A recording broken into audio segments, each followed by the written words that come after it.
2025 সালের একদম শেষ মুহূর্তে এসে পোকো গ্লোবাল মার্কেটে রিলিজ করলো পোকো F8 Ultra। মূলত রেডমি K90 Pro Maxের একটা রিব্র্যান্ডেড ভার্সন হচ্ছে Poco F8 Ultra। For the first time পোকোর এই ফোনে থাকছে subwoofer. In fact iPhone 17 Pro Max বা Xiaomi 17 Pro Max এর মতোই অনেকটা সেম দেখতে।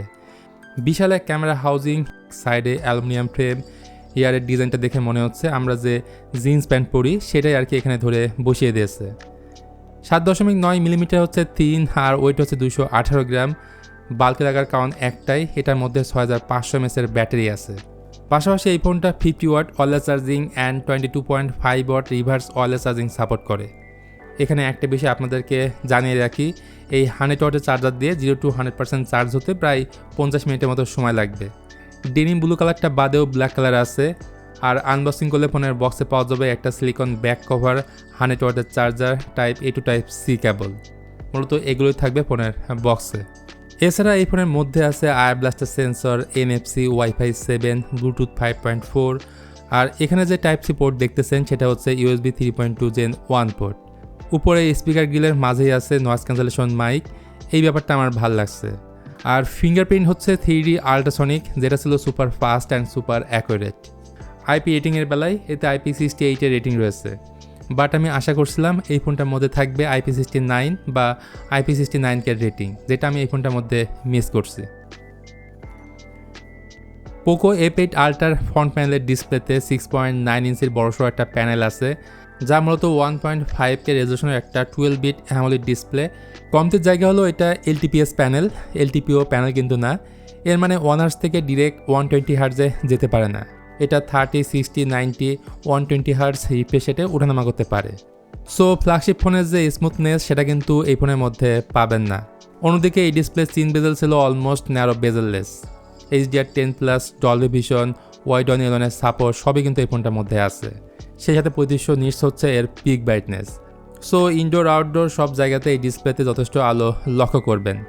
আর 2560 হার্টজ হলো PWM ডিমিং। মোট কথা 1.5 রেজলিউশন অ্যান্ড LTPS এই দুইটা জায়গায় আমার কাছে কমতে লাগছে। প্রোটেকশনের ব্যাপারটা আমি নট শিওর, তবে এই ফোনে থাকতে পারে রেইনফোর্স গ্লাস।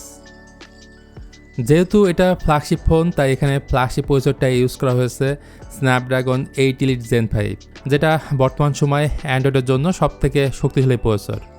বেশ কয়েকটা ভেরিয়েন্টে এটা গ্লোবালি লঞ্চ হয়েছে, তবে বেস ভেরিয়েন্টটা শুরু হচ্ছে 12256 জিবির সাথে। র্যাম ম্যানেজমেন্টও ছিল ডিসেন্ট, র্যামের টাইপ হচ্ছে LPDDR5X আর স্টোরেজ টাইপ UFS 4.1।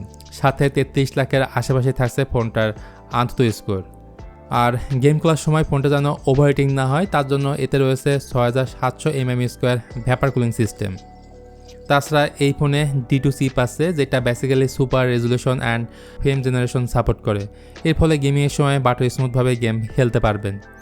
এই ফোনটা রান করছে HyperOS 3 বেসড অন Android 16-এ।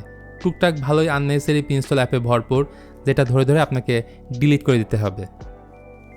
ফোনটার রিয়ারে মোট 3টি ক্যামেরা আছে এবং 3টাই হচ্ছে কাজের camera. Main camera 50 megapixel, light vision 950 sensor with OIS। এর পরেরটা 50 মেগাপিক্সেলের আল্ট্রা ওয়াইড ক্যামেরা, তারপরটা হচ্ছে 50 মেগাপিক্সেলের ISOCELL Gen5 periscope telephoto zoom lens, যেটা দিয়ে 5x পর্যন্ত অপটিক্যাল জুম করা যাবে এবং 100x পর্যন্ত ডিজিটালি জুম করা যাবে। আর সেলফি ব্যাপারে বললে এতে থাকছে 32 মেগাপিক্সেলের সেলফি ক্যামেরা।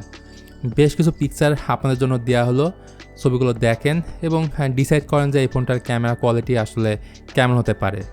এই ফোনটার ব্যাক ক্যামেরা দিয়ে আপনারা সর্বোচ্চ 8K 30fps and 4K 60fps video shoot করতে পারবেন। সেই সাথে ফ্রন্ট ক্যামেরা দিয়ে করতে পারবেন সর্বোচ্চ 4K 30fps। তো পোকো F8 Ultra যে দামে লঞ্চ হয়েছে এই ভিডিওর ডিসক্রিপশন বক্সে মেনশন করে দিব, চাইলে আপনারা দেখে নিতে পারেন। তো এটাই ছিল পোকো F8 Ultraর একটা ফার্স্ট ইমপ্রেশন ভিডিওটি আপনাদের কাছে কেমন লাগলো সেটা অবশ্যই জানাতে পারেন কমেন্ট করে। ভালো লাগলে please hit the like button, share করতে পারেন আপনার বন্ধুদের সঙ্গে। আজকের মতো আমি মিথুন এখানে বিদায় নিচ্ছি। সবাই ভালো থাকবেন, দেখা হবে অন্য কোনো টপিকস নিয়ে খুব তাড়াতাড়ি।